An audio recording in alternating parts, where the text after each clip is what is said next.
రాష్ట్ర ప్రభుత్వం క్రీడల శాఖ సాంస్కృతిక శాఖ 2 రోజులు ఈ అద్భుతమైన కార్యక్రమాలను ఏర్పాటు చేసి ఒకవైపు క్రీడా స్ఫూర్తి, ఇంకొక వైపు మనలో దాగి ఉన్న సహచర శాసన మండలి సభ్యులు, శాసనసభ్యులు, మంత్రుల్లో దాగి ఉన్న కళ ఏదైతే ఉన్నదో ఈరోజు తెర మీదకి తీసుకొచ్చే వేదిక మీద మీ ముందు ప్రదర్శించే అవకాశం ఈరోజు చాలామంది కళాకారులు కలిసి ఈ ప్రయత్నం చేశారు.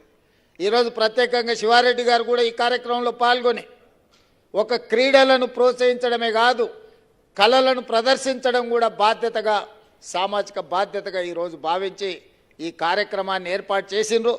ఈ కార్యక్రమం తెలంగాణలో ఉండే దాదాపుగా 50 లక్షల మంది విద్యార్థులకు ఒక స్ఫూర్తిగా మారుతుంది.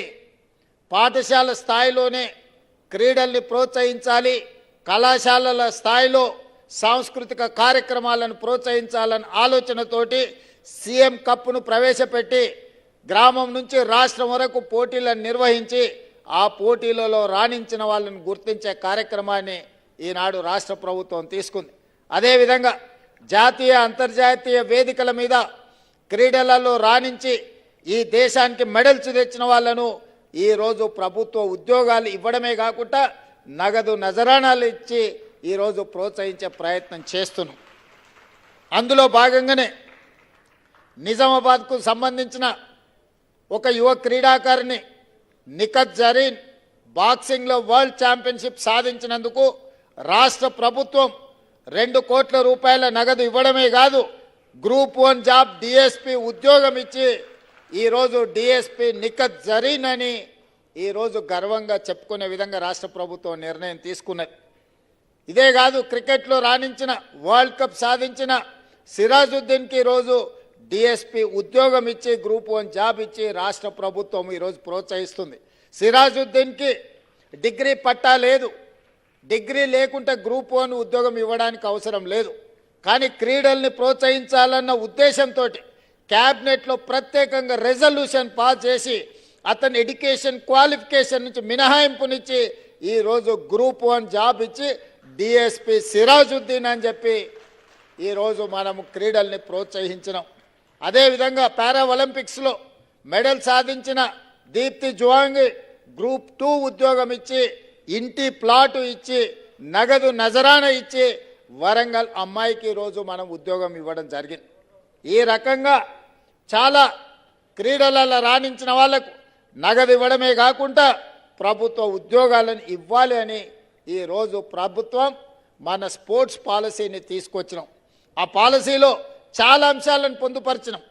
అందుకే ఈరోజు మా యువకులకు ఈరోజు హాజరైన లేదా ఎక్కడున్న ఈ కార్యక్రమాన్ని చూస్తున్న విద్యార్థులకు చదువులో రాణిస్తేనే భవిష్యత్తు ఉంటుంది అని మీరు ఆందోళన చెందాల్సిన అవసరం లేదు.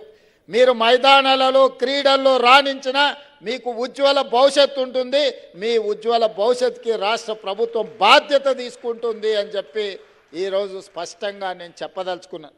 అందుకే తెలంగాణ గవర్నమెంట్ మన స్పోర్ట్స్ పాలసీని తీసుకురావడం, ఈరోజు గచ్చిబౌలిలో ఉన్న స్టేడియంలను అంతర్జాతీయ స్థాయిలో పునరుద్ధరించడానికి 7 నుంచి 800 కోట్ల రూపాయలు కేవలం ఆ స్పోర్ట్స్ని ఈరోజు అక్కడ ఉన్న కాంప్లెక్స్ని అభివృద్ధి చేయడానికి మనం ప్రణాళికలు సిద్ధం చేసుకున్నాం. అందుకే మిత్రులారా, ఇంత మంచి కార్యక్రమాన్ని ఏర్పాటు చేసి చాలామంది యువమిత్రులు, శాసనసభ్యులు నిత్యం మా చుట్టూతోనే ఉంటారు. కానీ వీళ్ళలో ఇంత కళ దాగి ఉందని మాకు తెలీదు. బట్టి విక్రమార్క గారు ఆశ్చర్యపోతున్నారు. ఒక్కొక్క శాసనసభ్యుడు, శాసన మండలి సభ్యులు, మంత్రులు, శ్రీహరి గారు ఈరోజు దుర్యోధన పాత్ర పోషించి ఏకపాత్రాభినయం చేసి అందరినీ మెప్పించడం జరిగింది. ప్రతి ఒక్కరూ రామచంద్ర నాయక్ కావచ్చు, ఎడమ బొజ్జు కావచ్చు, అదేవిధంగా కట్టప్ప శంకర్ నాయక్ కావచ్చు, ఈరోజు వాళ్ళలో ఉన్న టాలెంట్ను ఈరోజు ప్రదర్శించడం జరిగింది. ఆది నారాయణ ఇక్కడే కాదు, అసెంబ్లీలో అద్భుతంగా పాట పాడి ప్రజల్ని ఒప్పించి మెప్పించే విధంగా ఈరోజు వారు కళల్ని ప్రదర్శించడం జరిగింది. అందుకే మిత్రులారా, ఈ సంస్కృతిని పెంపొందించాలి. ఈ కార్యక్రమాలను రాజకీయాలకు అతీతంగా, పార్టీలకు అతీతంగా ఈరోజు వీటిని ప్రోత్సహించాలన్న ఆలోచనతో ప్రభుత్వం నిర్ణయం తీసుకున్నది. కానీ దురదృష్టవశాత్తు కొంతమంది మిత్రులు ఈ కార్యక్రమాన్ని కూడా రాజకీయ కోణంలో చూసి బహిష్కరించడం జరిగింది.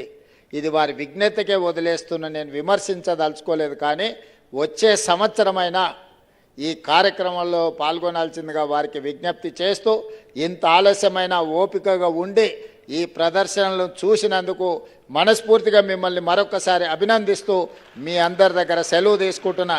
ఈ కార్యక్రమంలో సహకరించిన చాలామంది క్రీడాకారులు, అదేవిధంగా మా లంబడి సోదరీమణులందరూ కూడా అద్భుతంగా ప్రదర్శనలు ఇచ్చినందుకు వారిని కూడా ప్రత్యేకంగా అభినందిస్తూ మీ అందరి దగ్గర సెలవు తీసుకుంటున్నా. ధన్యవాదాలు మిత్రులారా.